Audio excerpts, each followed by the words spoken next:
வணக்கம். இணைந்து கொண்டிருப்பது ஐபிசி தமிழின் செய்தி நேரம் நேரலை. முதலில் தலைப்புச் செய்திகள். ஸ்ரீலங்காவின் பொது பயன்பாடுகள் ஆணைக்குழு உறுப்பினர் 2 பதவி விலகல். மின்வெட்டு தொடரும் என உயர் நீதிமன்றத்திற்கு அறிவித்தது மின்சார சபை. இந்திய வெளியுறவுத்துறை அமைச்சருடன் அண்ணாமலை சந்திப்பு. இலங்கை தமிழர் விவகாரங்கள் தொடர்பிலும் கலந்துரையாடல். ஐரோப்பிய ஒன்றியத்தின் உறுப்புரிமையை பெற உக்ரைன் முனைப்பு. ஒன்றிய தலைவர்களுடனான சந்திப்பில் வலியுறுத்தல்.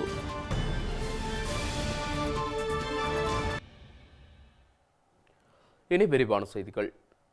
இலங்கையின் 75வது சுதந்திர தினத்தை கரிநாள் என பிரகடனப்படுத்தி தமிழர் தாயக பகுதிகளான வடக்கு கிழக்கு தழுவிய பூரண முழு வேலை நிறுத்தத்துடன் நாளை காலை 9 மணியளவில் ஜாழ் பல்கலைக்கழக முன்றலில் இருந்து மட்டக்களப்பு நோக்கிய பேரணி இடம்பெற உள்ளது.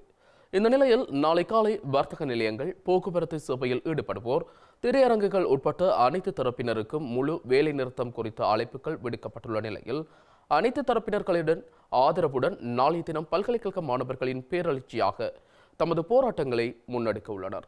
இதேவேளை வீடுகள், வர்த்தக நிலையங்கள் உட்பட்ட அனைத்து இடங்களிலும் கருப்பு கொடியினை கட்டி அனைத்து தரப்பினரையும் கலந்து கொள்ளுமாறு பல்கலைக்கழக மாணவர் ஒன்றியம், குடிசார் சமூக அமைப்புகள் அழைப்பு விடுத்துள்ளன.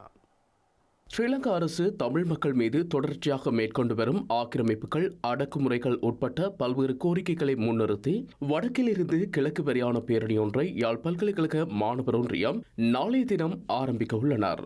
வடக்கில் இருந்து கிழக்கு நோக்கி முன்னெடுக்கப்படும் இப்பேரணியானது நாளைய தினம் காலை 10 மணிக்கு யாழ்ப்பாண பல்கலைக்கழகத்தில் இருந்து ஆரம்பமாகி நாச்சிமார் கோவிலடி ஊடாக பிரதான தபாலகம், தமிழாராய்ச்சி மண்டபம், மணிக்கூட்டு கோபுரம், வைத்தியசாலை வீதி வழியாக கச்சேரியை சென்று பின்னர் செம்மணியை அடையுள்ளது. செம்மணியிலிருந்து வாகனங்களில் பயணிக்கும் பேரணியானது நாவற்குழி, சாவகச்சேரி, கொடிகாமம், மிரிசுவில், பளை, ஆணையரவு, பரந்தன் ஊடாக கிளிநொச்சியை சென்றடைந்து முதலாவது நாளின் இறுதி நிகழ்வை இரணைமடுவில் நிறைவு செய்து கொள்ளும்.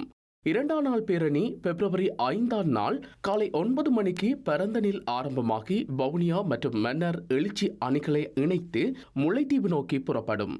தொடர்ந்து புளியம்பொக்கனை, தர்மபுரம், விசுவமடு, உடையார்கட்டு, மூங்கிலாறு ஊடாக புதுக்குடியிருப்பை சென்றடைந்து அங்கிருந்து முள்ளிவாய்க்கால் சென்று உறுதியெடுத்துக் கொண்டு முல்லைத்தீவு சென்றடைந்து 2ஆம் நாள் இறுதி நிகழ்வை நிறைவு செய்யும். 3ஆம் நாள் பிப்ரவரி 6ஆம் தேதி முல்லைத்தீவிலிருந்து ஆரம்பமாகி திருகோணமலை மாவட்டத்தின் தென்னமர மாவடி ஊடாக திருகோணமலையை சென்றடையும் பேரணி திருகோணமலையில் எழுச்சி நிகழ்வுகளில் இணைந்து கொள்ளும்.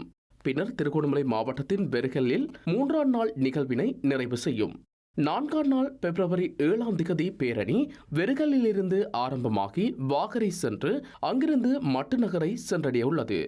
அதே நேரம் அம்பாறை மாவட்டத்தில் இருந்தும் பேரெழுச்சியாக செல்லும் மக்களையும் இணைத்து மாபெரும் பொதுக்கூட்டத்துடன் பேரெழுச்சியாக நிறைவு செய்யப்பட உள்ளதாக மாணவர் ஒன்றியம் தெரிவித்துள்ளது. பேரணிகளில் மாணவர்கள், மத தலைவர்கள், பொதுமக்கள், குடிசார் சமூக செயற்பாட்டாளர்கள், அரசியல் தரப்பினர் அனைவரும் அணிதிரண்டு தமிழ் தேசத்தின் நிலைப்பாட்டினை முழு உலகிற்கும் வெளிப்படுத்த வேண்டும் எனவும் மாணவர் ஒன்றியம் அழைப்பு விடுத்துள்ளது.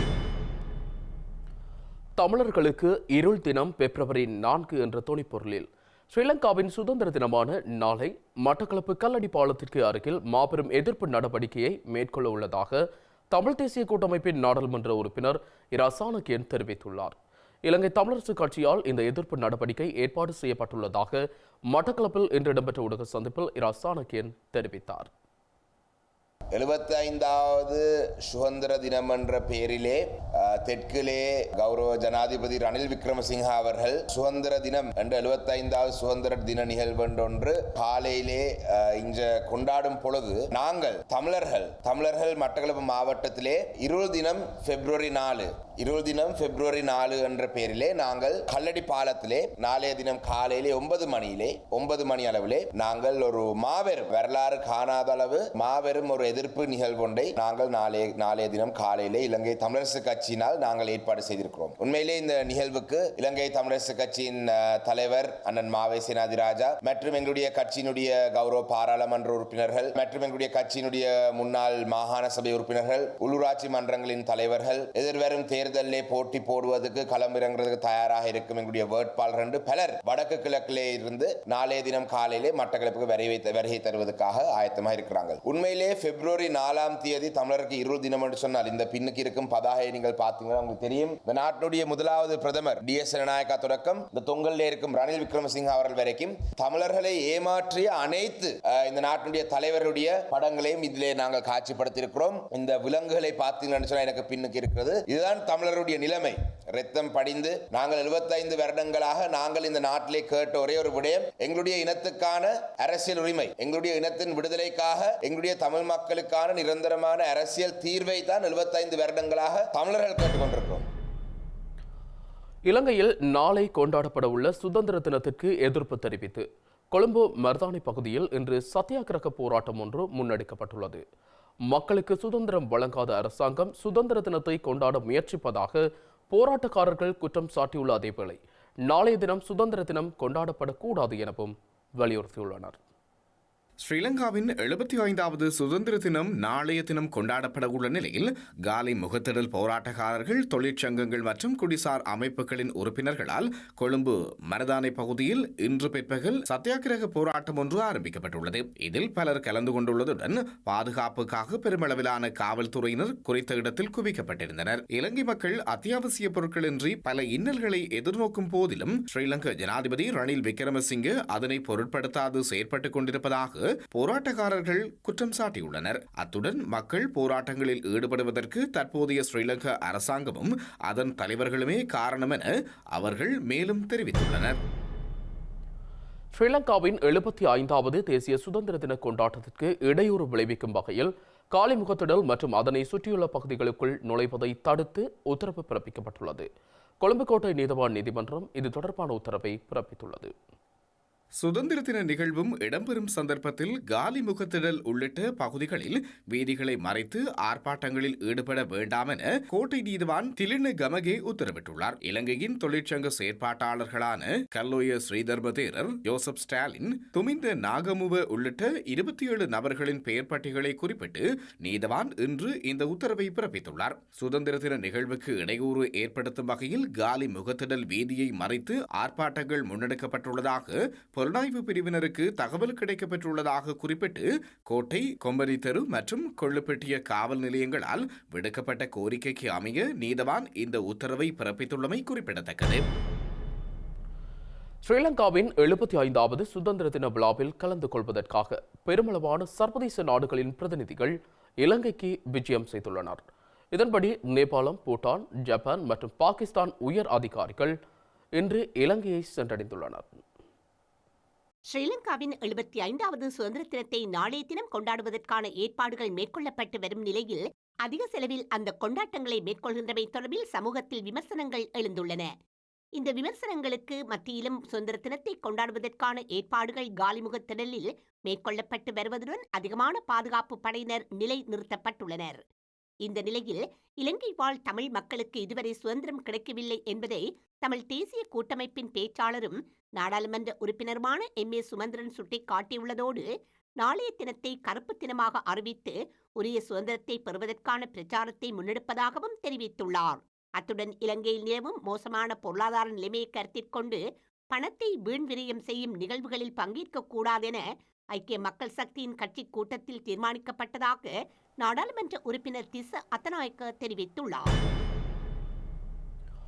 இலங்கையின் புதிய மறுசீரமைப்புக்கான பயணம் 75வது சுதந்திர தின விழாவுடன் ஆரம்பமாவதாக ஸ்ரீலங்கா ஜனாதிபதி ரணில் விக்ரமசிங்கே தெரிவித்துள்ளார். 100வது சுதந்திர தின விழா வரை மாறாத அரச கொள்கையை நிலைநிறுத்துவது தனது தலைமையிலான அரசாங்கத்தின் பிரதான நோக்கம் என அவர் இன்று வெளியிட்டுள்ள சுதந்திர தின வாழ்த்துச் செய்தியில் குறிப்பிட்டுள்ளார்.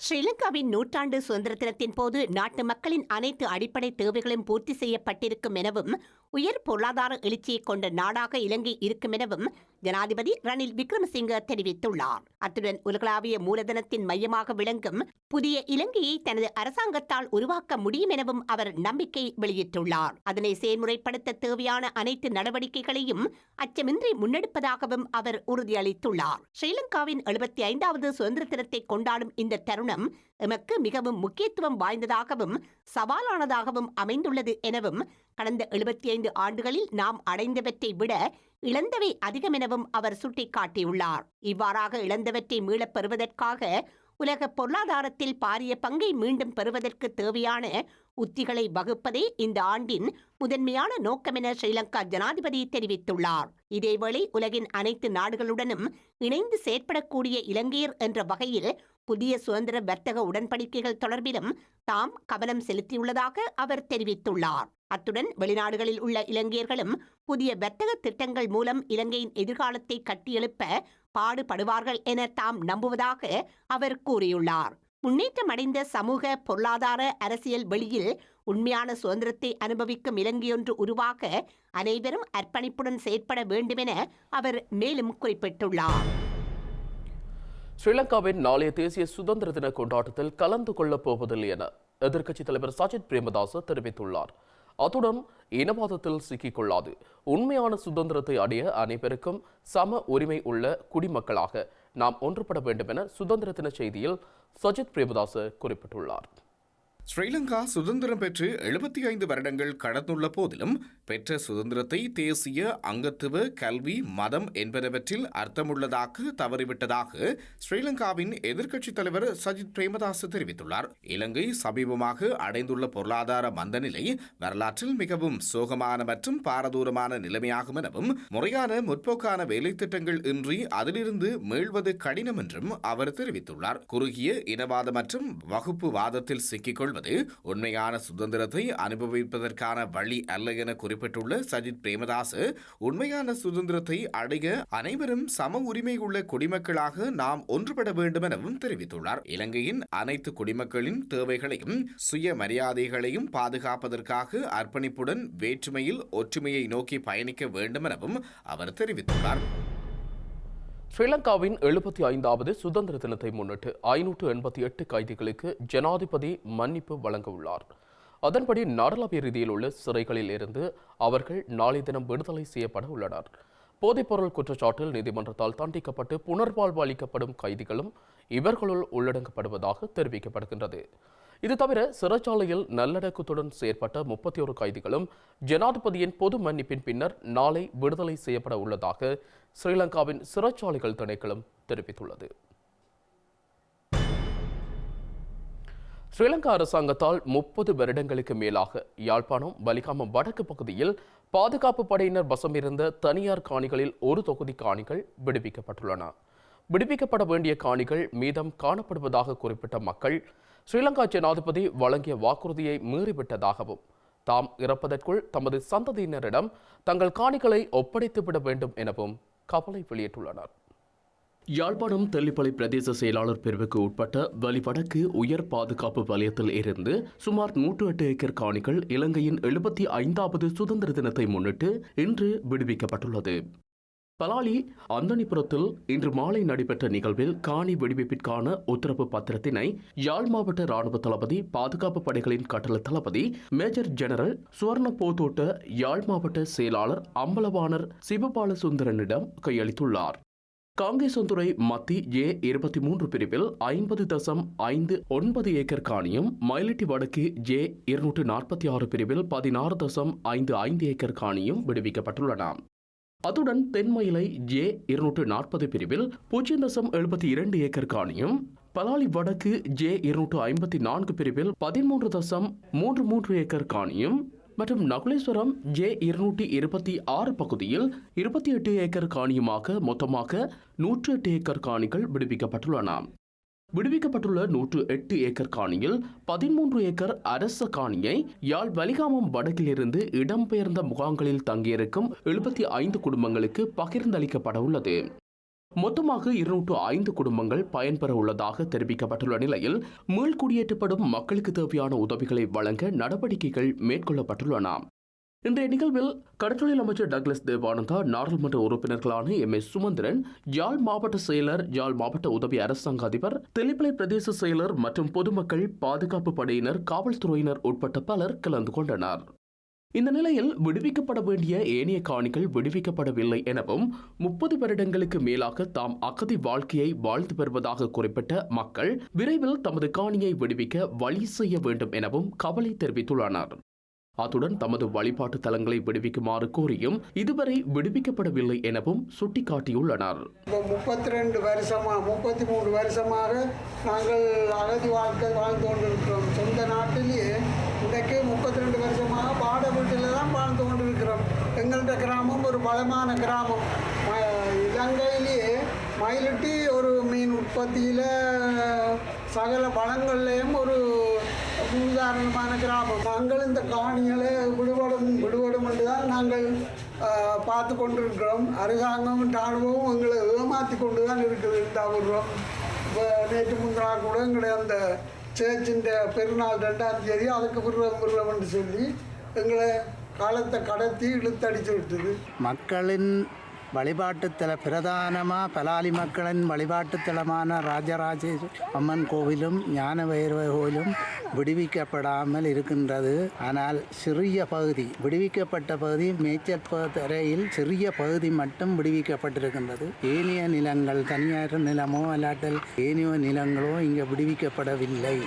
எதிர்பார்த்த காணிகள் கூடுதலாக விடுபடவில்லை. நாங்கள் எங்களுடைய கோயில் காணி விடுபட்டு அந்த கோயிலில் ஒரு கோயிலை கட்டி எங்களுடைய ஆன்மீக பணிகளில் ஈடுபடணும் என்று தான் நாங்கள் நினைச்சு இன்றைக்கு நாங்கள் விடுவினம் என்ற ஒரு நிலையில் தான் இங்கே வந்த நாங்கள். நேற்று சொன்னாங்க இன்றைக்கு பார்த்துட்டு உங்களுக்கு இதோட விடுறதோட உங்களோட காணியும் விடுபடும் என்ற அந்த அழைப்பின் பேரில் தான் நீங்கள் வந்திருக்கணும். ஆனால் சொல்லிட்டோம் ஹை செக்யூரிட்டி சோனா உயர் பாதுகாப்பு வேலையம். யாழ்ப்பாணம் வலிகாமம் வடக்கு பகுதியில் இன்றைய தினம் விடுவிக்கப்பட்ட காணிகள் ஸ்ரீலங்காவின் தற்போதைய அரசாங்கத்தால் விடுவிக்கப்பட்டது அல்ல எனவும் கடந்த அரசாங்கத்தின் நடவடிக்கைகளுக்கு அமையவே இந்த காணிகள் விடுவிக்கப்பட்டுள்ளதாகவும் தமிழ் தேசிய கூட்டமைப்பின் நாடாளுமன்ற உறுப்பினர் MS சுமந்திரன் தெரிவித்துள்ளார். காணி விடுவிப்புக்கான உத்தரவு பத்திரத்தில் கடந்த 2019ஆம் ஆண்டு திகதியிடப்பட்டுள்ளதாகவும் அவர் சுட்டிக்காட்டியுள்ளார். வலிகாமம் வடக்கு காணி விடுவிப்பு நிகழ்வில் கலந்து கொண்ட பின்னர் ஊடகங்களுக்கு கருத்து தெரிவித்த MS சுமந்திரன் காணி விடுவிப்பு தொடர்பில் ஸ்ரீலங்கா ஜனாதிபதி ரணில் விக்ரமசிங்கே வழங்கிய வாக்குறுதி இதுவரை நிறைவேற்றப்படவில்லை எனவும் குறிப்பிட்டார்.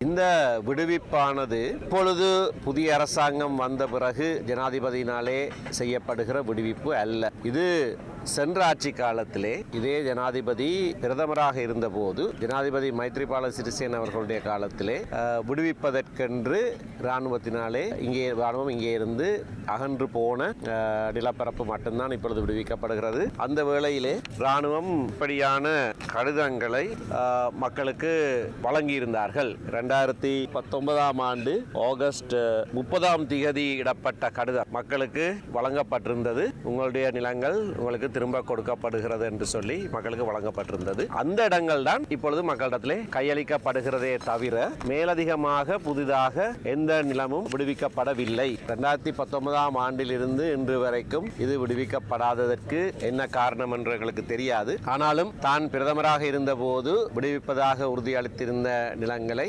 இப்பொழுது மக்களிடத்திலே திரும்ப கொடுப்பதற்கு ஜனாதிபதி முன் வந்திருக்கிறார். மக்களுடைய நிலங்களை திரும்ப மக்களுக்கு கையளிப்போம் என்று சொன்ன ஜனாதிபதியுடைய வாக்குறுதி இன்னமும் நிறைவேற்றப்படாமல் தான் இருக்கிறது. ஸ்ரீலங்காவின் பொது பயன்பாடுகள் ஆணைக்குழுவின் உறுப்பினர்கள் இருவர் தமது பதவி விலகல் கடிதத்தை நிதியமைச்சின் செயலாளரிடம் ஒப்படைத்துள்ளனர். ஆணைக்குழுவின் உறுப்பினர்களான மொஹான் சமரநாயக்க மற்றும் உதயனி விக்ரமசிங்க ஆகியோரே பதவி விலகியுள்ளனர். பொது பயன்பாடுகள் ஆணைக்குழுவின் உறுப்பினர்கள் இருவரும் பதவி விலகல் கடிதத்தை ஸ்ரீலங்கா ஜனாதிபதிக்கு அனுப்பி வைத்துள்ளதாக தெரிவித்துள்ளனர். ஆணைக்குழு கடந்த காலங்களில் செயற்திறனற்று செயற்படுவது தாம் பதவி விலகுவதற்கு காரணம் என அவர்கள் தமது கடிதத்தில் குறிப்பிட்டுள்ளனர். அண்மையில் பொது பயன்பாடு ஆணைக்குழுக்குள் சிலர் நுழைந்து தமக்கு அச்சுறுத்தல் விடுத்தமை, அந்த சம்பவம் இடம்பெற்ற மறுதினம் பொது பயன்பாடுகள் ஆணைக்குழுவின் தலைவர் அதனை நியாயப்படுத்தியமை போன்ற விடயங்கள் அவர்களின் கடிதத்தில் சுட்டிக்காட்டப்பட்டுள்ளது. பொது பயன்பாடுகள் ஆணைக்குழுவின் தலைவர் ஆணைக்குழுவின் ஏனைய உறுப்பினர்களின் கருத்துக்களை கேட்காமல் தான் நினைத்தவாறு தனியாக தீர்மானம் எடுத்து அதனை அறிக்கையாக வெளியிட்டுள்ளமையும் பதவி விலகலுக்கு காரணம் எனவும் அவர்கள் குறிப்பிட்டுள்ளனர்.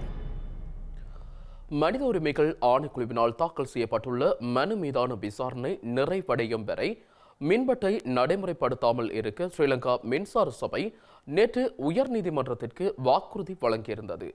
எனினும் அந்த வாக்குறுதியை மீளப்பெறுவதாக ஸ்ரீலங்கா மின்சார சபையின் சார்பில் முன்னிலையான ஜனாதிபதி சட்டத்தரணி ரொமேஷ் டி சில்வா உயர்நீதிமன்றத்திற்கு இன்று அறிவித்துள்ளார். இலங்கையில் இன்று முதல் நடைமுறைக்கு வரும் வகையில் குறித்த உறுதிமொழியை திரும்பப் பெறுவதாக காமினி அமரசேகர, குமுதினி விக்ரமசிங்க மற்றும் ஹேரான் குணரத்ன ஆகியோர் அடங்கிய நீதியரசர்கள் குழாம் முன்னிலையில் மனு மீதான இன்றைய பரிசீலனை நிறைவடைந்த பின்னர் ஜனாதிபதி சட்டத்தரணி ரமேஷ் டி சில்வா தெரிவித்துள்ளார். பிரதிவாதிகள் தரப்பினரால் உயர்நீதிமன்றத்திற்கு நேற்று வழங்கப்பட்ட உறுதிமொழியை முடிவுறுத்துவதாக இருந்தால் உயர்தர பரீட்சை நடைபெறும் காலப்பகுதிக்குள் மின்வெட்டு நடைமுறைப்படுத்தப்படுகின்றமை தடுக்கும் இடைக்கால தடை உத்தரவை பிறப்பிக்குமாறு மனுதாரரான மனித உரிமைகள் ஆணைக்குழு சார்பில் மன்றில் முன்னிலையான ஜனாதிபதி சட்டத்தரணி உப்புல் ஜெயசூரிய நீதிமன்றத்தில் கோரிக்கை விடுத்தார். அந்த கோரிக்கையை நிராகரித்து குறித்த மனு மீதான மேலதிக பரிசீலனையை எதிர்வரும் 7ஆம் தேதி பிற்பகல் 1:30 வரை ஒத்திவைக்க நீதிமன்றம் உத்தரவிட்டுள்ளது. ஸ்ரீலங்கா அரசாங்கம் தொடர்பில் வெளிநாடுகள் அதிருப்தி அடைந்துள்ள நிலையில் டொலர் பிரச்சினை தொடர்ந்தும் நீடிப்பதாக புதிய லங்கா சுதந்திர கட்சி தெரிவித்துள்ளது. மட்டக்களப்பில் இன்று இடம்பெற்ற ஊடக சந்திப்பில் கருத்து வெளியிட்ட கட்சியின் மாவட்ட அமைப்பாளரான லலிந்திரன், உள்ளூராட்சி தேர்தலில் ஆட்சியில் பாரிய மாற்றங்கள் ஏற்படாவிட்டாலும் எதிர்வரும் நாடாளுமன்ற தேர்தலில் புதிய லங்கா சுதந்திர கட்சி வெற்றி பெற்று பொருளாதாரத்தை முன்னோக்கி கொண்டு செல்லும் எனவும் நம்பிக்கை வெளியிட்டுள்ளார். வடக்கு, தெற்கு, கிழக்கு, மேற்கு என எல்லா பிரதேசங்களில் வாழும் மக்களும் சந்திரிகா அம்மையார் அவர்களின் வழிகாட்டலின் கீழ் உள்ள புதிய லங்கா சுதந்திர கட்சியுடன் இணைந்து செயற்படுவதற்கு ஆயத்தமாகி வருகின்றனர். நான் இந்த இடத்தில் ஒன்றை குறிப்பிட வேண்டும். உள்ளூராட்சி சபையின் ஊடாக ஒரு ஆட்சி மாற்றம் வராவிட்டாலும் இனி வரப்போகும் பாராளுமன்ற தேர்தலின் ஊடாக இலங்கையில் பாரிய ஒரு ஆட்சி மாற்றம் ஏற்படும். அந்த பாராளுமன்ற தேர்தலுக்கான ஆட்சி மாற்றத்தின் மிக முக்கிய அச்சாணியாக சந்திரிகா பண்டாரநாயக்க குமாரதுங்கமாணி அவர்கள் நிகழ்வார்கள். ஆகவே இலங்கையை 3 முறை பிரச்சனைகளிலிருந்து காப்பாற்றியவர். 94ஆம் ஆண்டு, 2001ஆம் ஆண்டு, 2015ஆம் ஆண்டு என 3 முறை இந்த இலங்கைக்கு நல்ல ஆட்சியை கொண்டு வந்த அவரால் அடுத்து வரும் ஒரு புதிய ஆட்சி மாற்றத்தில் அவரின் ஒத்துழைப்புடன் பல்வேறு கட்சிகளைச் சேர்ந்த முன்னாள் பாராளுமன்ற உறுப்பினர்களும் தற்போது பதவி வகிக்கும் பாராளுமன்றங்களும் இணைந்து புதியதொரு ஆட்சி மாற்றத்தை கொண்டு வர உள்ளனர். அந்த ஆட்சி மாற்றத்தின் பின் எமது நாடு படிப்படியாக கட்டி எழுப்பப்பட்டு இன்னும் 3 வருடங்களில் மிக உயர்ந்த நிலைக்கு மாற்றம் அடையக்கூடிய சாத்தியக்கூறுகளும் உள்ளன. சர்வதேச நாடுகளும் தற்பொழுது உள்ள அரசாங்கத்தின் மீது முழுமையான நம்பிக்கை இல்லாத போக்கு காணப்படுவதை நாம் அவதானிக்கக்கூடியதாக இருக்கின்றது. இதுவரை IMF எந்தவித உதவிகளையும் எமக்கு செய்யவில்லை. காலங்கள் கடத்தி கொண்டிருப்பதன் உள்நோக்கத்தின் அடிப்படை ஒரு மக்கள் எதிர்பார்க்கின்ற ஒரு ஆட்சி மாற்றத்தின் பின் அவர்கள் அந்த உதவிகளை செய்வதற்கு தீர்மானித்திருக்கிறார்களோ தெரியவில்லை. நாடு மிக மோசமான நிலைக்கு போயிருக்கின்ற முக்கியமான காரணமாக டொலர் பிரச்சனை காணப்படுகின்றது. நாட்டுக்குள் டொலர்கள் இல்லை. பெட்ரோல் இறக்குமதி செய்வதற்கோ, மருந்து பொருட்கள் இறக்குமதி செய்வதற்கோ, வேறு அத்தியாவசிய பொருட்கள் இறக்குமதி செய்வதற்கோ டொலர்கள் இல்லை. டொலர்கள் ஒழிக்கப்படுகின்றன அல்லது முடக்கப்படுகின்றன அல்லது திட்டமிடப்பட்டு இலங்கைக்குள் வராமல் கட்டுப்படுத்தப்படுகின்றன. அதன் உண்மையான நோக்கம் இப்பத்திய ஆட்சியாளர்கள் மீது டொலர்களை வழங்குவதற்கு எந்த ஒரு அமைப்பும் விருப்பம் இல்லாத நிலையே காணப்படுகின்றது. நீங்கள் இணைந்து கொண்டிருப்பது IBC தமிழின் செய்தி நேரம் நேரலையுடன். இலங்கையின் கல்வி முறையை மேம்படுத்தல் தொடர்பில் பொதுநலவாய நாடுகளின் செயலாளர் நாயகம் பெட்டிஷியா ஸ்காட்லாந்து ஸ்ரீலங்கா கல்வி அமைச்சரை சந்தித்து கலந்துரையாடியுள்ளார். ஸ்ரீலங்காவின் 75வது சுதந்திர தினத்தை முன்னிட்டு இலங்கைக்கு விஜயம் செய்துள்ள அவர் அரசாங்கத்தின் முக்கிய தரப்பினருடன் கலந்துரையாடியுள்ளதாக தெரிவித்துள்ள நிலையிலேயே இந்த சந்திப்பு இடம்பெற்றுள்ளது. ஸ்ரீலங்கா கல்வி அமைச்சரும் சபை முதல்வருமான சுசில் பிரேமஜயந்தவை பெட்டிஷியா ஸ்காட்லாந்து தலைமையிலான குழுவினர் நேற்று சந்தித்து கலந்துரையாடியுள்ளனர். இதன்போது AI எனப்படும் செயற்கை நுண்ணறிவை இலங்கையின் கல்வி முறையில் அறிமுகப்படுத்துதல் மற்றும் டிஜிட்டல் மையமாக்கல் தொடர்பில் கலந்துரையாடப்பட்டுள்ளது. அத்துடன் குறிப்பிட்ட துறைகளில் காணப்படும் சாத்தியமான வாய்ப்புகள் தொடர்பில் இரு தரப்பினர்களுக்கும் இடையே விரிவான கலந்துரையாடலும் நடைபெற்றுள்ளது. ஸ்ரீலங்கா அரசியலமைப்பின் 13வது திருத்தத்தை உடனடியாக நடைமுறைப்படுத்த வேண்டும் என தமிழக மாநில பாரதிய ஜனதா கட்சியின் தலைவர் அண்ணாமலை உள்ளிட்ட கட்சியின் முக்கியஸ்தர்கள் இந்திய வெளியுறவுத்துறை அமைச்சர் சுப்பிரமணியம் ஜெய்சங்கரிடம் வலியுறுத்தியுள்ளனர். இந்திய தலைநகர் புதுடெல்லியில் நேற்று இடம்பெற்ற சந்திப்பின் போதே இந்த விடயம் வலியுறுத்தப்பட்டுள்ளது. பாஜக தேசிய தலைவர் ஜேபிபி நட்டாவை அவரது இல்லத்தில் நேற்று காலை சந்தித்த அண்ணாமலை தமிழக அரசியல் ஈரோடு இடைத்தேர்தல் நிலவரம் தொடர்பாக அவரிடம் எடுத்துரைத்ததாக இந்திய ஊடகங்கள் தெரிவித்துள்ளன. இதனையடுத்து இந்திய வெளியுறவு அமைச்சர் கலாநிதி சுப்பிரமணியம் ஜெய்சங்கரை அண்ணாமலை உள்ளிட்ட பாரதிய ஜனதா கட்சியின் தமிழக மாநில முக்கியஸ்தர்கள் சந்தித்துள்ளனர். இந்த சந்திப்பில் மத்திய இணை அமைச்சர் முருகன், பாஜகவின் தமிழக மாநில முன்னாள் தலைவர்களான சிபி ராதாகிருஷ்ணன், பொன் ராதாகிருஷ்ணன் உள்ளிட்டோரும் பிரசன்னமாக இருந்தனர். இதன்போது இலங்கையில் 13வது சட்ட திருத்தத்தை எந்தவித மாற்றமுமின்றி உடனடியாக நடைமுறைப்படுத்த வேண்டும், குறித்த விவகாரத்தில் இந்திய மத்திய அரசு தலையிட வேண்டும் எனும் கோரிக்கைகள் அடங்கிய மனு மத்திய வெளியுறவு அமைச்சரிடம் கையளிக்கப்பட்டுள்ளது. அத்துடன் இலங்கை தமிழர்கள், தமிழக மீனவர்களின் பிரச்சினைகள் குறித்தும் இதன்போது கலந்துரையாடப்பட்டுள்ளது. மேலும் சில உள்நாட்டு செய்திகள் தொடர்கின்றன.